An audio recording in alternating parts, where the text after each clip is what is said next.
Okey, kita mula. So, cikgu harap awak dah dapat buku, dah download dah buku kimia tingkatan 5. Maka cikgu harap awak dah tengok dah apa yang perlu kita pelajari dalam tajuk. Okey, tajuk 1 kimia tingkatan 5. So, kalau kita tengok dalam tajuk kimia tingkatan 5, tajuk 1. Tak masuk ni.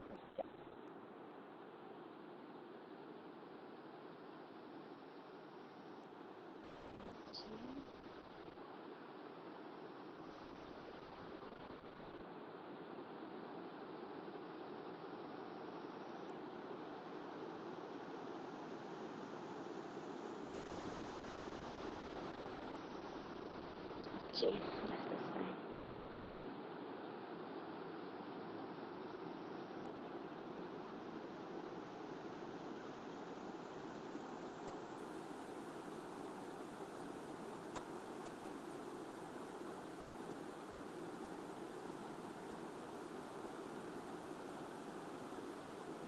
Okey. Termasuk tajuk 1 iaitu tajuk pengoksidaan penurunan, itu dalam tajuk redox. Pertama sekali apa yang awak tahu dalam tajuk redox ini adalah takrifan untuk redox lah. Okey, yang selalu cikgu tekankan bila awak tengok sesuatu tajuk maka kita kena tahu tajuk itu berkenaan dengan apa ya. Jadi dalam keseimbangan redox ini awak akan belajar berkenaan dengan tajuk redox tajuk redox. Okey. Redox ini daripada perkataan RED. Okey. RED ni maknanya adalah reduction. Okey. Dan OKS ni adalah daripada perkataan oxidation. Oxidation di mana reduction ini kalau kita tengok reduction adalah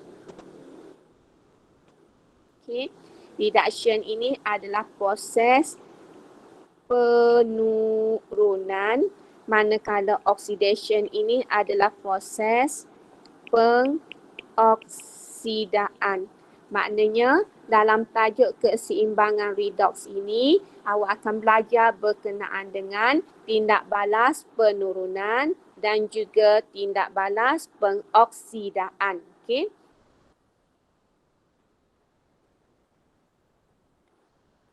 Okey, seterusnya kita tengok apa tu baca. Cikgu rasa yang ni tak ada masalah, awak boleh baca. Okey. Seterusnya kita pergi kepada pengoksidaan dengan penurunan. Okey, pengoksidaan dengan penurunan. Okey, cikgu lebih suka guna buku teks sebab buku teks ni cikgu rasa comel, gambar ada dan dia punya lengkap Dia punya nota pun lengkap, soalan-soalan pun lengkap. Okey. Kalau kita tengok kat sini tindak balas redox tindak balas redox ialah tindak balas kimia yang melibatkan proses pengoksidaan dan penurunan yang berlaku secara serentak berlaku secara serentak. Jadi oleh itu, bila kita nak kenal pasti sesuatu tindak balas ini, tindak balas redox ke tidak, maka kita kena tahulah apa yang dikatakan dengan pengoksidaan dan apa yang dikatakan dengan penurunan. Bila kita tahu proses pengoksidaan ni apa, proses penurunannya apa, maka secara tak langsung kita boleh kenal pasti sesuatu tindak balas itu tindak balas redox ataupun tidak. Jadi bila kita nak tahu sesuatu tindak balas itu merupakan tindak balas redox atau tidak, maka kita pergi kepada takrifan untuk redox. Takrifan untuk redox. Takrifan untuk redox ini boleh kita takrifkan dari 4 aspek. Aspek yang pertama, kita boleh ceritakan tentang tindak balas redox ataupun kita boleh katakan sesuatu tindak balas itu tindak balas redox dari aspek yang pertama, aspek oksigen. Yang kedua, aspek hidrogen. Yang ketiga, aspek elektron. Yang keempat adalah aspek nombor pengoksidaan. Kita faham dulu, kita ingat dulu, barulah kita boleh pergi satu-satu. Kalau tak faham, awak tak ingat benda ni, jadi nak pergi satu-satu tu susah lah. Nak kenal pasti redox ke tidak tu susah. Okey. Jadi yang dikatakan dengan dengan pengoksidaan, pengoksidaan kalau kita tengok, pengoksidaan bila berlakunya, boleh dikatakan redox ini, pengoksidaan dengan penurunan, kita boleh cerita dari 4 aspek. Sama ada oksigen, sama ada hidrogen, sama ada pengoksidaan, nombor pengoksidaan ataupun sama ada elektron. Jadi kita kena tengok satu-satu lah. Nak tahu tindak balas redox, kita kena tengok satu-satu. So kita tengok satu-satu. Pertama dikatakan pengoksidaan dengan penurunan dari aspek apa dia? Dari aspek kehilangan, penambahan dan juga kehilangan oksigen. Iaitu kita ambil aspek yang pertama. Tindak balas redox berlaku antara magnesium dan karbon dioksida dalam foto 1.1. Ini foto 1.1 menghasilkan magnesium oksida. Bolehkah anda tulis persamaan kimia? Yang ni tak boleh lari dah lah. Jadi kalau ada di antara pelajar cikgu yang masih lagi tidak boleh menguasai menulis persamaan kimia dengan betul dan seimbang, maka yang ni kena usahalah. Kalau tidak memang susah untuk belajar kimia. Sebab belajar kimia ni kita nak menulis sesuatu tindak balas kimia, mesti kita guna simbol dia. Simbol bagi sesuatu unsur tersebut. Jadi kat sini kalau kita tengok, magnesium dengan oksigen. So kalau kita buat persamaan kimia kat sini, kita boleh kata magnesium react dengan karbon dioksida. Hasilnya adalah magnesium oksida dengan karbon. So bila buat balancing, letak dua. Ni tindak balas kimia. Persamaan kimia bagi tindak balas tersebut. Kemudian bila kita nak mengertikan tindak balas pengoksidaan dengan penurunan berdasarkan penambahan dan kehilangan oksigen, maka yang dikatakan dengan tindak balas pengoksidaan adalah bila berlakunya bahan tersebut mengalami penambahan oksigen. Tindak balas penurunan pula bila berlakunya hilang oksigen. Jadi bila kita nak tengok dari sini, maka kita pun tengoklah dari persamaan ini. Apa yang berlaku kepada Mg, daripada tak ada O lepas tindak balas, maknanya dia menerima O. Menerima oksigen. Manakala C daripada ada O selepas tindak balas, dia hilang O. Hilang O.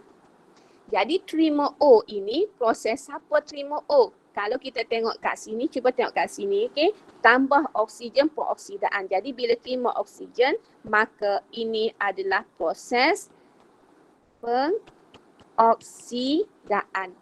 Manakala karbon pula, bila dia hilang O, karbon pula mengalami proses penurunan.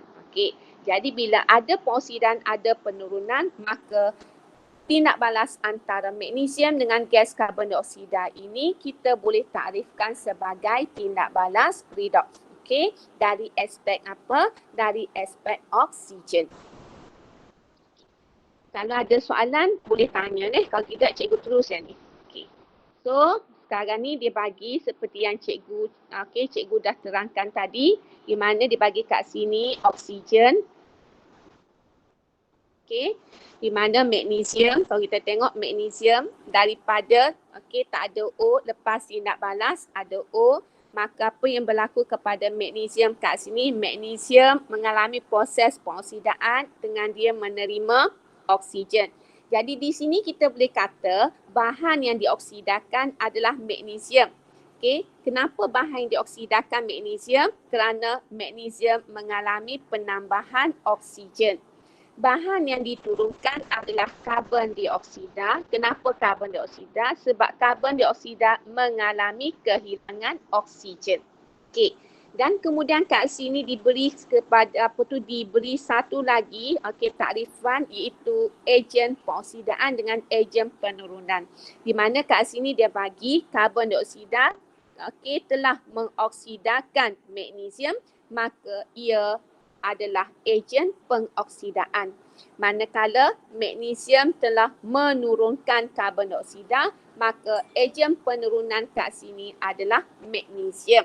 Ataupun dengan kata lain kita boleh kata, ejen pengoksidaan ini adalah bahan yang diturunkan ataupun bahan yang mengalami proses penurunan. Manakala ejen penurunan pula adalah bahan yang dioksidakan ataupun bahan yang mengalami proses pengoksidaan. Boleh So, seterusnya. Aktiviti 1.1a. So, aktiviti 1a seperti biasa. Ni tanda tanda sebagai buat. Jawab soalan tu nanti kita bincang Jawab molek atas kertas kajian molek sebab nanti cikgu bila buka sekolah ataupun kalau tidak pun cikgu nak awak hantar nak hantar. So, cikgu nak semak. Untuk kita akan bincang kemudian, tapi tanda lah, tanda. Tanda. Awak ni tanda molek.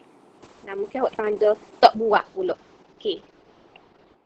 Mungkin tanda tak buat pula. Tanda buat Cikgu tanda. Jawab soalan ni. So kita pergi kepada soalan bahagian yang kedua. Pengoksidaan dan penurunan dari segi kehilangan hidrogen. Dari segi kehilangan dan penambahan hidrogen. Dari segi kehilangan dan penambahan hidrogen. So, bagaimana kita dapat mengenal pasti tindak balas yang tidak melibatkan oksigen ialah pengoksidaan dengan penurunan. So, ahli kimia memperluaskan pengertian pengoksidaan dan penurunan kepada sebatian yang bertindak balas dengan hidrogen dan bahan tindak balas yang mengandungi hidrogen. Dengan kata lain, tindak balas pengoksidaan bila tindak balas tersebut mengalami kehilangan hidrogen dikatakan pengoksidaan. Bila tindak balas mengalami penurunan penambahan hidrogen dikatakan tindak balas penurunan. Dia terbalik daripada oksigen. Contoh dia bagi adalah tindak balas antara hidrogen sulfida dengan klorin. Hidrogen sulfida dengan klorin. So kita tengok hidrogen sulfida dengan klorin. So hidrogen sulfida dengan klorin, kalau kita tengok hidrogen sulfida ni daripada ada H lepas tindak balas dia hilang hidrogen. Daripada ada hidrogen lepas tindak balas tak ada hidrogen. Klorin pula daripada tak ada hidrogen lepas tindak balas dia ada hidrogen. Maka apa yang berlaku kepada hidrogen sulfida, dia hilang hidrogen, membentuk sulfur. Maka hidrogen sulfida mengalami proses pengoksidaan. Manakala klorin, daripada tak ada hidrogen, maka dia menerima hidrogen. Maka apa yang berlaku kepada klorin? Klorin mengalami penambahan hidrogen. So, bila dia mengalami penambahan hidrogen, maka ia diturunkan, mengalami proses penurunan. Sama macam tadilah. Jadi, bahan yang dioksidakan adalah bahan yang mengalami proses pengoksidaan, iaitu bahan yang mengalami kehilangan hidrogen. Bahan yang diturunkan iaitu klorin adalah bahan yang mengalami penambahan hidrogen iaitu mengalami proses penurunan. Dan ejen pengoksidaan adalah bahan yang diturunkan iaitu klorin. Kenapa klorin ejen pengoksidaan? Sebab klorin telah mengoksidakan hidrogen sulfida. Manakala ejen penurunan pula adalah bahan yang dioksidakan. Kenapa? Sebab hidrogen sulfida ini telah menurunkan klorin. Itu kita dah dapat empat term iaitu bahan dioksidakan, bahan diturunkan, ejen pengoksidaan dengan ejen penurunan. Kali ini dari aspek hidrogen. Maka dengan itu cikgu tinggal aktiviti 1B juga sebagai homework. So, kita pergi kepada berikut. Kita pergi kepada berikut. Berikut kita tengok pengoksidaan dan penurunan dari segi pemindahan elektron. Dari segi pemindahan elektron. So, kita tengok. Okay, eksperimen ini awak dah buat dalam makmal sebenarnya untuk mencari formula empirik sebagai magnesium oksida. Secara tak langsung kita bakar. Kalau kita ambil pita magnesium pun kita bakar, so dia akan menyala macam ni lah sebab magnesium ini adalah logam yang reaktif. So dia mudah untuk terbakar. Jadi pembakaran magnesium dalam oksigen menghasilkan magnesium oksida. Magnesium oksida ialah sebatian ion yang terbentuk apabila elektron dipindahkan daripada logam kepada bukan logam. Okey, elektron dipindahkan daripada logam kepada bukan logam. Di mana atom magnesium ini dia lepas elektron dan diterima oleh atom oksigen. Okey, berlakulah dipanggil pemindahan elektron. Jadi awak boleh tengoklah potret kimia ni tentang pemindahan elektron. Jadi pengertian tindak balas pengoksidaan penurunan boleh diterangkan berdasarkan pemindahan elektron. Macam mana kita nak terangkan? Iaitu tindak balas pengoksidaan berlaku bila berlakunya hilang elektron. Maknanya apabila suatu bahan tindak balas kehilangan elektron. Tindak balas penurunan pula berlaku apabila suatu bahan tindak balas menerima elektron. Okey, jadi bila kita kata takrifan, maka awak kena ingatlah. Jadi dah 3 takrifan kat sini yang perlu awak ingat. Okey, kita tengok contoh. Contoh. Dia bagi kat sini magnesium. Okey, magnesium dengan oksigen. Okey. Apa yang berlaku kat sini magnesium dengan oksigen, kalau cikgu buat persamaan kimia, so magnesium Mg bertindak balas dengan oksigen O2, hasilnya adalah MgO.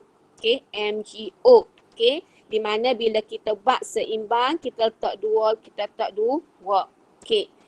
Magnesium kat sini atom, maka dia adalah dia adalah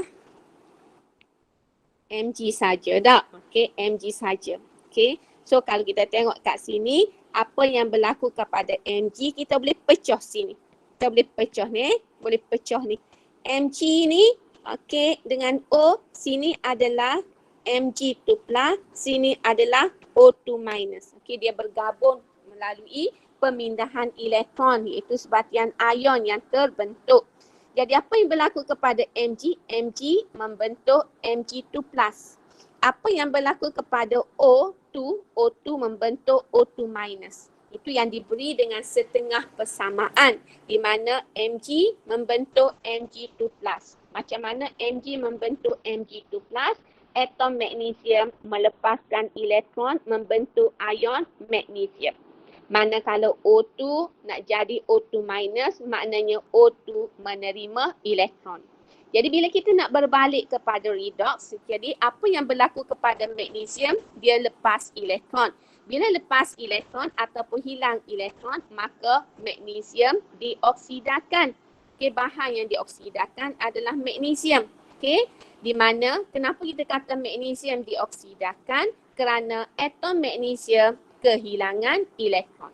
Okey, manakala bahan yang diturunkan adalah oksigen. Kenapa? Kerana molekul oksigen menerima elektron. Okey, bila dia menerima elektron, maka ia mengalami proses penurunan. Okey, penurunan. Okey, dan sama macam tadi, ejen pengoksidaan adalah bahan yang diturunkan. Jadi apa bahan yang diturunkan? Oksigen. Maka ejen pengoksidaan adalah oksigen.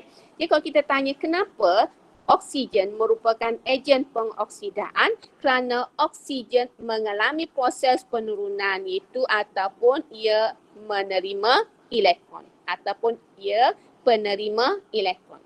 Manakala ejen penurunan adalah bahan yang dioksidakan iaitu magnesium. Kenapa? Sebab magnesium mengalami proses pengoksidaan ataupun kita boleh kata magnesium adalah penderma elektron. Okey, penderma elektron. Okey. So, eksperimen ini nanti kita bincang nanti. Cikgu tengok dulu. Okey, so cikgu bincang selalulah eksperimen ni. Okey, so kita tengok eksperimen ini yang akan kita buat dalam makmal bila awak mari nantilah. Ataupun cikgu cuba tengok Google, tengok okey kalau ada YouTube dah untuk eksperimen ini, maka kita akan bincanglah. Di mana awak tak biasa buat eksperimen ini sebab kita guna tube U. Kalau kita tengok okey mungkin PT3 hari tu pun kata 1, 2, 3 tu memang tak ni, kita tak buat. Jadi kita tengok ni tube U. Macam mana eksperimen ini kita tengok, kita nak tengok pemindahan elektron. Okey.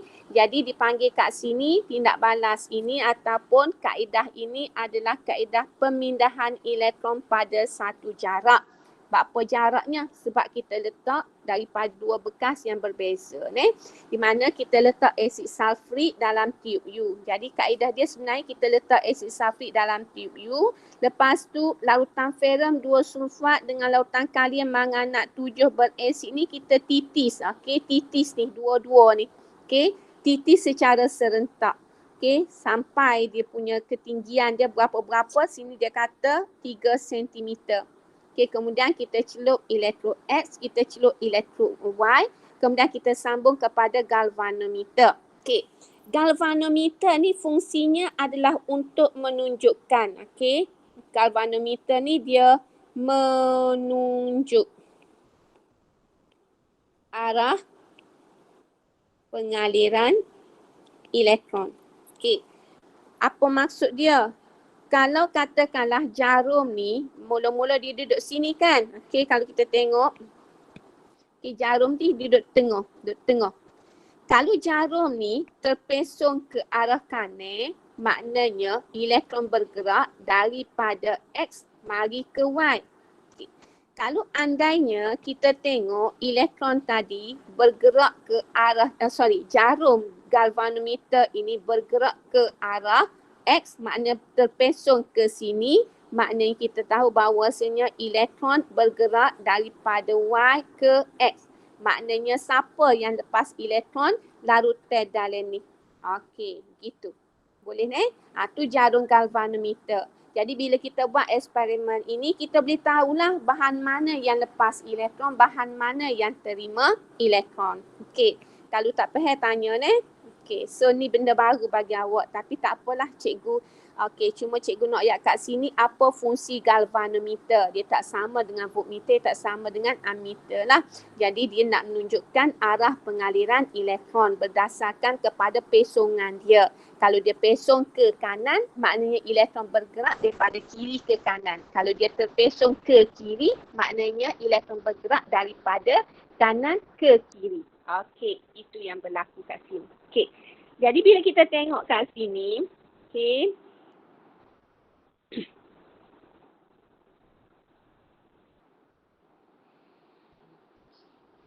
kita tengok pemerhatian pemerhatian. Okey, pemerhatian di mana kalau kita tengok kat sini dia kata, okey, eksperimen ini dia kata selepas 30 minit keluarkan lautan kupron 2 sulfat dengan menggunakan penitis. Maknanya ambil penitis, okey, kita titis ambil larutan daripada itulah.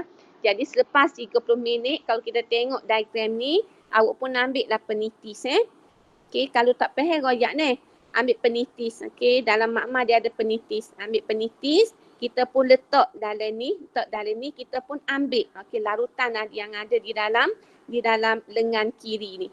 Lepas tu ambil letak dalam tabur G. Okey, letak dalam tabur G. Okey, lepas tu kita ambil penitis yang lain pula. Okey, ambil larutan dalam lengan kanan pun letak dalam tabung uji. Sebab larutan ni sudah berubah. Asalnya ferrum 2 ni warna dia hijau, kalium manganat 7 warna dia ungu. Okey, so kita tengok apa yang berlaku kat sini Okey, apa yang berlaku kat sini. Lepas tu dia kata apa dia lagi? Dia kata apa dia kat sini? Dia kata okey, dia kata tambahkan larutan NaO ke dalam tabung uji untuk menentusahkan hasil yang terbentuk. Okey, hasil yang terbentuk. Okey. Jadi cikgu bicara lah ya. Cikgu bicara yang ni.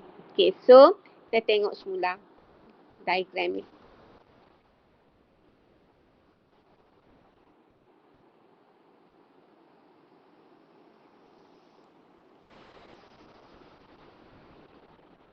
Cikgu padam.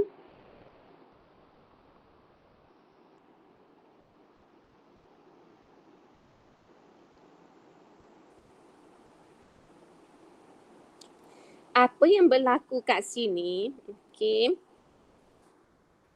Ni ferrum 2 Fe2+. Okey. Lepas ni kita ada MnO4-.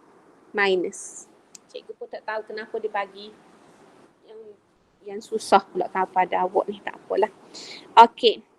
Kemudian apa yang berlaku kat sini, Fe2+, lepas tindak balas, dia akan jadi Fe3 positif. Okey. Jadi Fe2 nak jadi Fe3, maka dia lepaskan elektron. Okay. Boleh Maknanya ion ferrum 2 melepaskan elektron membentuk ion ferrum 3. Maknanya awak akan nampak larutan hijau, okey, dia akan berubah menjadi perang. Okey, akan berubah menjadi perang. Okey, boleh. Okey, ni yang berlaku. Bila ferrum lepas elektron, maka elektron yang dilepaskan oleh ion ferrum ini akan mengalir melalui litar luar masuk kepada larutan kalium manganat 7 berasid. Dan kita akan nampak jarum voltmeter ini akan terpesong gitu. Maknanya elektron sudah mengalir daripada larutan ferrum 2 sulfat masuk ke dalam larutan kalium manganat 7 berasid. Okey, dalam larutan kalium manganat 7 berasid, bila elektron dah sampai, apa yang berlaku kepada elektron tersebut? Elektron tersebut sudah diterima oleh kalium manganat 7. Tetapi kita kata kat sini, okey, apa yang berlaku kat sini, dia akan terima elektron.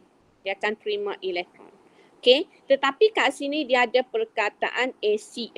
Maknanya asid ada ion hidrogen. Jadi hasilnya kat sini, ni memang awak kena ingat lah. Iaitu dia akan membentuk Mn2+ dengan H2O dengan air. Okey, susah sikit yang ni dengan H2O. Okey. Jadi MnO4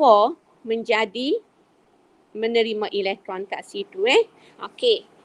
Jadi bila kita tengok kat sini, bila MnO4- ni terima elektron, maka kita akan tengok ada perubahan lah, makna ada tindak balas. Makna kita akan tengok ada perubahan. Perubahan apa? Perubahan dari segi warna. Kita nampak kalium manganat 7 asalnya warna ungu, maka selepas tindak balas ia akan menjadi tidak berwarna. Okey, tidak berwarna. Okey, jadi kat sini dia menjadi tidak berwarna. Jadi apa yang berlaku kat sini, manganat 7 ni, manganat 7 sudah berubah kepada mangan 2. Macam mana dia berubah? Dia dah terima elektron. Okey, sekarang kita tengok persamaan, so dia seimbang. Bila seimbang, kita tengok hidrogen kat sini, nak imbang hidrogen, maka kita tambah dengan hidrogen. Okey, H+. Kenapa kita tambah H+? Daripada mana H+ ini? Daripada asid. Kita tahu kan, kalau asid ni dia mesti ada ion H+. Jadi nak imbang H, so kita tambah, nak imbang H kat sini, kita tambah H+. So sekarang ni kita tengok O ada 4. So nak imbang O, nak so jadi 4 di sebelah hasil, maka letak 4 lah depan H2O. Bila letak 4 depan H2O, hidrogen dah jadi 8. So nak suruh hidrogen jadi 8, kita letak 8 depan H. So balance lah. Mn1, okay. Kita tengok balance ke tidak. Mn1 balance. O4 balance. Hidrogen 8 lah balance. So sebenarnya, sekarang ni sudah seimbang dari segi atomnya, okey, ataupun unsurnya. Sekarang kita nak imbang dari segi cas, okey, dari segi cas. Cas kat sini tolak 1. Cas kat sini tambah 2. Okey. So kat sini tambah 8. Kan 8 elektron kan. Tolak 1, okey, tambah 8 tolak 1 adalah sama dengan positif 7. Jadi positif 7 nak jadi positif 2, kat sini awak kena tambah 5 elektron. Nak kena tambah 5 elektron. Okey, itulah yang berlaku bagi tindak balas ini. Jadi kita akan tengok kat sini, awak akan tengok bila buat eksperimen ini akan dapati larutan hijau bertukar menjadi perang. Okey. Kemudian kita akan dapati larutan kalium manganat 7 berasid daripada ungu bertukar menjadi tidak berwarna. Maka kita tahu bahawasanya ada tindak balas berlaku. Jadi hijau kepada perang menunjukkan ferum 2 sudah bertukar kepada ferum 3.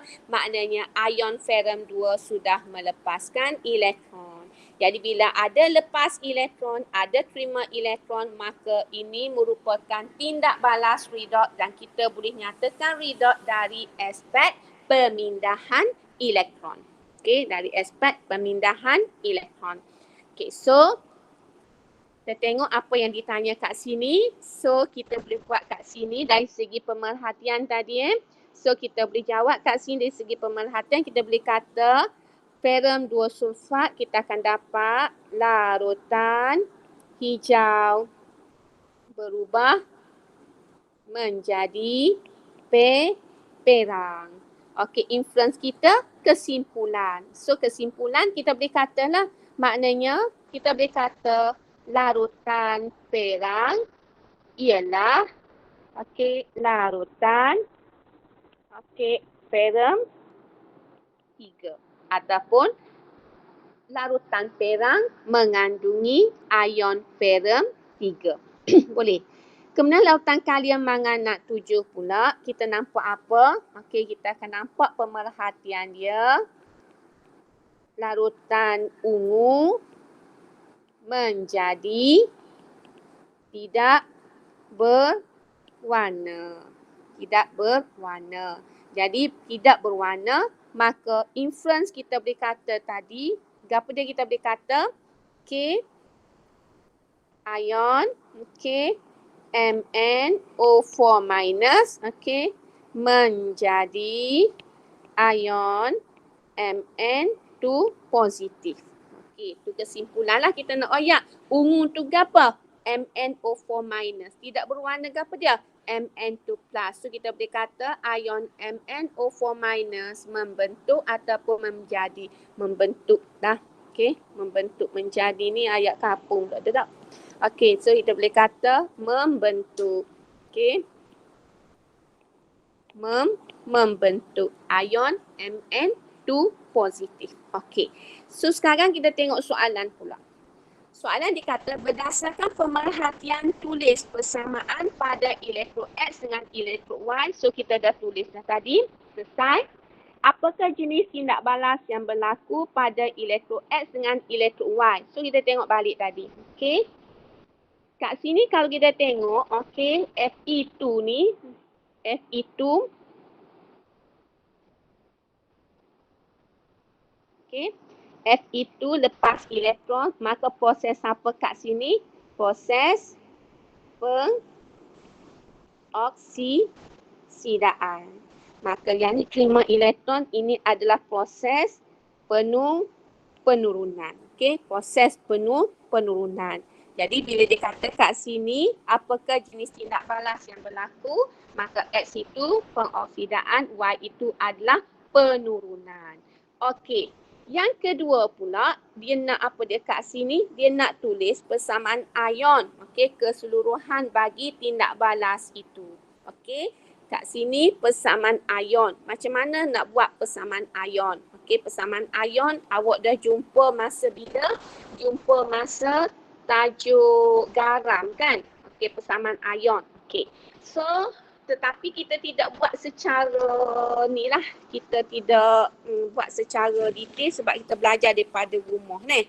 Jadi sekarang ni cikgu nak tunjuk macam mana nak buat persamaan ion Nak buat persamaan ion. So, bila kita nak buat persamaan ion, yang pertama kita buat persamaan setengah. Yang ni kita panggil persamaan setengah ni. Okey. Ni kita panggil persamaan setengah. Okey, ni kita panggil persamaan setengah. Yang ni juga kita panggil persamaan setengah. Apa kita panggil persamaan setengah? Sebab dia ada elektron kat situ. Okey, dia ada elektron. So bila ada elektron, kita panggil dia persamaan setengah. Setengah. Boleh? Macam mana nak jadi persamaan ion keseluruhan?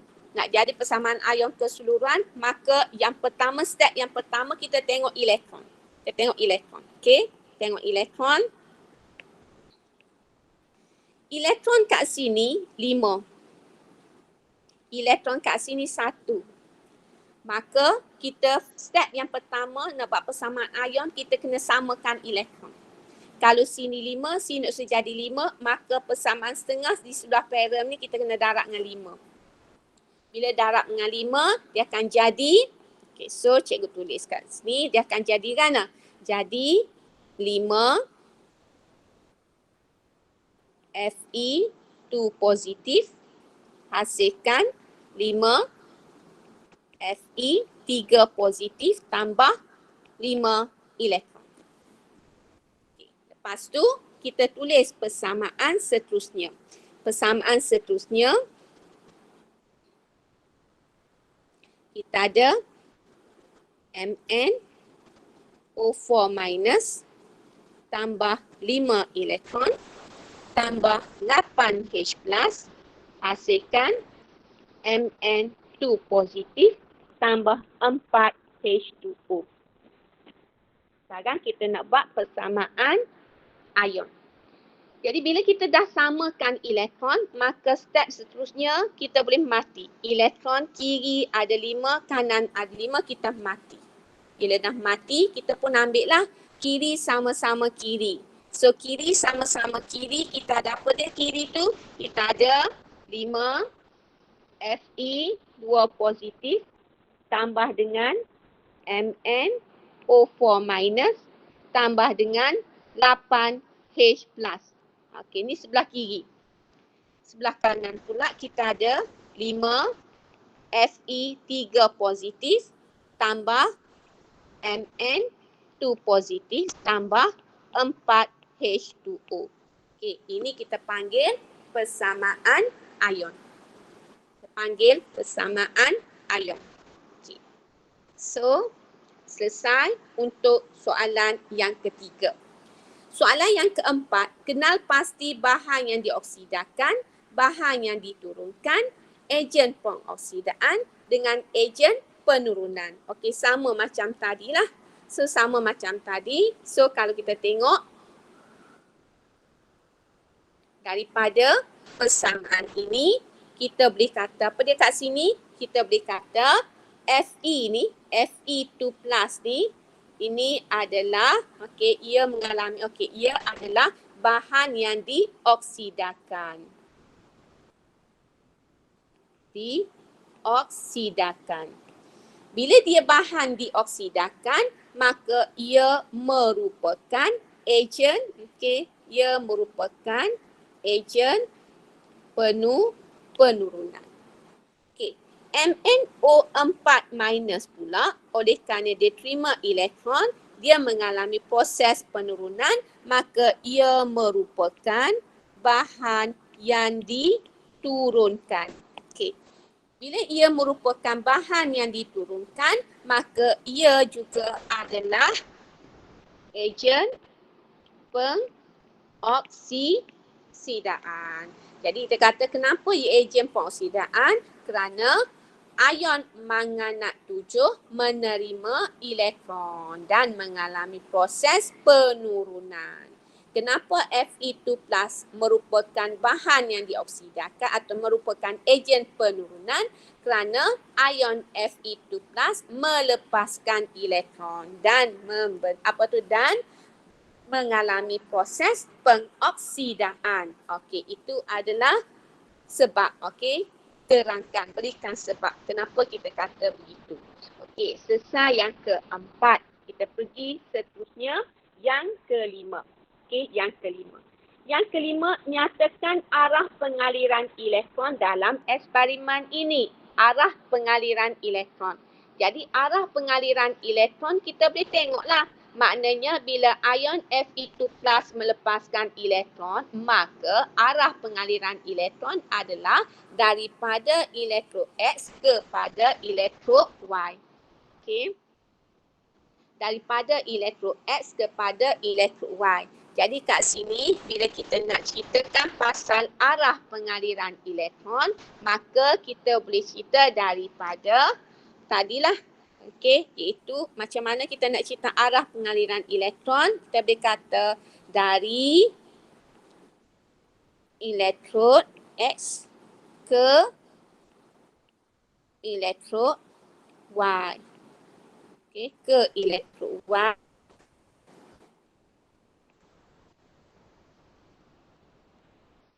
Ke elektrod Y melalui litar luar. Melalui litar luar.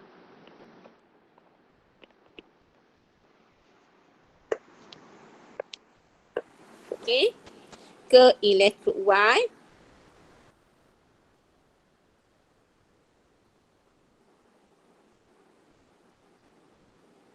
sekejap ya.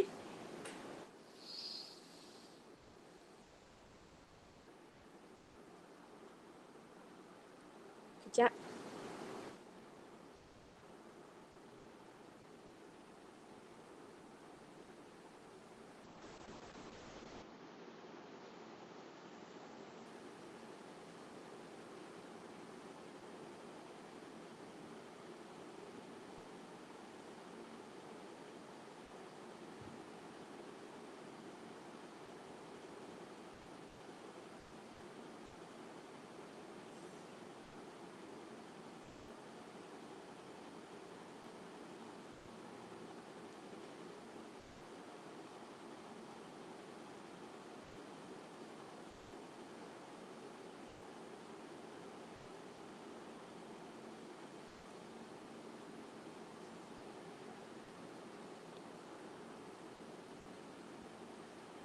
Okey. Okey, dari elektrod X ke elektrod Y melalui litar luar. Maknanya dia lalu ikut litar tu . Nombor 6, nyatakan terminal negatif dan terminal positif. Mana terminal negatifnya? So kalau kita tengok kat sini, bila ion ferrum 2 lepaskan elektron, maka terminal negatifnya adalah X. Okey, terminal negatifnya adalah X.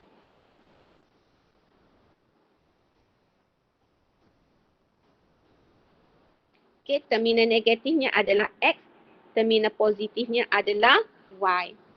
Okey, seterusnya kita tengok seterusnya. Apakah fungsi asid sulfurik? Kalau kita tengok jarum galvanometer terpesong, maka menunjukkan ada arus. Litar tu lengkap litar tu lengkap. Kenapa? Okey, sebab jarum galvanometer terpesong. Maka walaupun kalau kita tengok okey, elektrod ini terpisah oleh larutan, tetapi bila jarum galvanometer terpesong menunjukkan ada arus yang mengalir, maknanya litar lengkap. Okey, bila litar lengkap, maka fungsi asid sulfurik ni secara tak langsung ia adalah untuk melengkapkan litar. Okey, jadi kita boleh kata kat sini apa fungsi asid sulfurik? Dia melengkapkan litar dengan dia membenarkan okey, ion-ion mengalir melaluinya. Okey, serta melengkapkan litar. Okey, selesai soalan nombor 7. Kemudian kita pergi kepada soalan nombor 8. Selain menggunakan tiub U, okey, lukis susunan. Alah, kena padam. Tak boleh nak baca. Padam betul ni. Okey. Lukis susunan radas berlabel yang dapat digunakan untuk eksperimen mengkaji pemindahan elektron pada suatu jarak antara larutan kalium iodida dengan air klorin. Ini tak ada masalah. Boleh tak ada masalah. So, awak boleh lukislah. Lukis yang sama, cuma tukar saja bahan iaitu daripada ferrum 2, letaklah lautan kalium iodida. Okey, lepas tu lautan kalium manganat 7 berasid, letak air klorin. Okey, seperti biasa bila cikgu dah bincang, bincang ni, maka apa yang perlu buat kat sini, maka aktiviti makmal yang ni, walaupun kita tak buat eksperimen, maka tandakan ia sebagai kerja rumah untuk awak buat. Kita dah bincang dah ni, jadi laporan, boleh buat seperti yang cikgu dah bincang. So kita tengok apa yang dikata dalam buku teks. Dia kata sediakan laporan yang lengkap. Dalam aktiviti makmal ini didapati pesongan jarum galvanometer menunjukkan berlaku pemindahan elektron melalui wayar. Wayar penyambung daripada ejen penurunan iaitu terminal negatif kepada ejen pengoksidaan iaitu terminal positif. Perubahan warna larutan tindak balas pula menunjukkan berlakunya proses pengoksidaan dan penurunan. Dan larutan ferrum 2 sulfat dan larutan kalium manganat 7 berasid dipisahkan oleh suatu elektron lain iaitu asid sulfurik dan elektron berpindah daripada ion ferrum 2 kepada ion kepada ion manganat 7 berasid melalui wayar penyambung. Tu yang cikgu kata tadi, iaitu melalui litar luar. Ni apa yang cikgu dah jelaskan tadi. So, awak boleh tengoklah. Dia dah terai dah belakang ni seperti yang cikgu terai tadi. Ni dia banyak ni, dia pergi kepada, dia pergi kepada ni. So, kita dah ni, dah tengok dah ni, cikgu dah bagi dah. Super. So, kita tengok seterusnya ni. Seterusnya. Tahukah anda, cara untuk menulis persamaan setengah bagi ferrum 2 sulfat dan persamaan setengah bagi lautan kalium manganat 7 berasid. So kat sini kata menulis persamaan setengah. So kita tengok bahan, tuliskan bahan tindak balas. So tulislah bahan dengan hasil. So tambah elektron. Kat sini kalau kita tengok cah 2, cah 3. So cah 3 nak jadi cah 2 kena tambah elektron. Kemudian awak boleh tengoklah macam mana dia nak membentuk persamaan setengah bagi kalium manganat 7. Mula-mula kita letak MnO4-, kemudian tambah H+ sebab dia berasid. Kemudian letak Mn2+. Lepas itu seimbang. Dalam keadaan berasid ada air. So tambah dengan air. So kemudian bila tambah dengan air dia pun balance lah. Balance macam cikgu buat tadi kan, balance. Bila dah balance, maka dapatlah persamaan kimia yang seimbang. Persamaan setengah yang seimbang untuk kalium manganat 7. Yang ni boleh baca, boleh tengok. Boleh tengok. Kemudian bila nak cari persamaan ion, maka persamaan ion tadi kita kena tambah. Macam cikgu dah cerita tadi, boleh rujuk kepada buku lah. Kemudian seterusnya kita tengok jadual. 1.1, jadual 1.1 ini adalah contoh ejen pengoksidaan. Dia dah bagi dah. Ni memang kena ingat ni. Ejen pengoksidaan macam mana setengah persamaan dia. Kemudian dia dah bagi pula ejen penurunan. Ni semua ni adalah ejen penurunan. Ni semua adalah ejen pengoksidaan. Macam mana setengah persamaan dia. Macam mana setengah persamaan untuk ejen pengoksidaan, macam mana setengah persamaan untuk ejen penurunan. So, ni cikgu tak boleh masuk lagi hari ni. Cikgu masuk setakat yang tadi baru. So, ada soalan nak tanya cikgu? Ada soalan nak tanya cikgu? Cikgu. Yang ni kita akan belajar selepas ni. Cikgu. Ada soalan? Cikgu. Ya. Kimia form 5 ada berapa bab? Kimia form 5 5. Banyak. Berapa? Awak tak ada lagi ke buku testnya? Tak download lagi. Tak download, nanti kita tengok ni. Tengok ni. Okey. Awak ni memang tak ada masalah Tak ada. Pisau awak Okey, sekejap. Okey. Dia tak ada nak download banyak lagi. Cikgu ni dia tak ada. Okey, nanti kita tengok. Keseimbangan redox keseimbangan redox tajuk 1, lepas tu tajuk 2 kita akan ada sebatian karbon, tajuk 3 termokimia kita akan belajar, tajuk 4 polimer, tajuk 5 kimia consumer dan industri. Okey, jadi semuanya kita ada 5 tajuk. Okey, 5 tajuk. Dan antara 5 tajuk ni hok paling banyaknya hok ni lah. Hok ni banyak ni. Dan hal ni melibatkan setengah persamaan apa semua. Jadi kalau awak tidak menguasai formula kimia, elektron apa semua tu memang susah atau pening tajuk keseimbangan redox sini Okey, jadi note tu kalau ada hak tak boleh note itu lagi kena ngapa tu ni. Formula lepas tu kena ngapa ion tu charge dia siri elektron. Okey, ion tu contohnya Mg2+, Al3+, okey. K plus, Na plus tu kena ngapa ni supaya apa dia? Supaya senang bila kita belajar nanti senang. Okay, senang nak faham lah. Cikgu lihat kita gini awak senang nak faham. Tu je lah.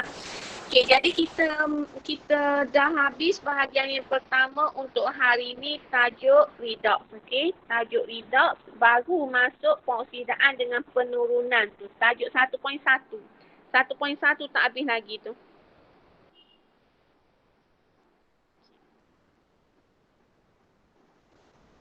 Okey, jadi kerja rumah ni cikgu nak ulang balik lah. Okey. Yang ni 1A ni, muka surat berapa? Muka surat 5. Okey, dia teruk dah. Muka surat 5. Sekejap ni. Apa tak boleh nak support gini ni. Patutnya ada belakang tu. Okey. Muka surat 5.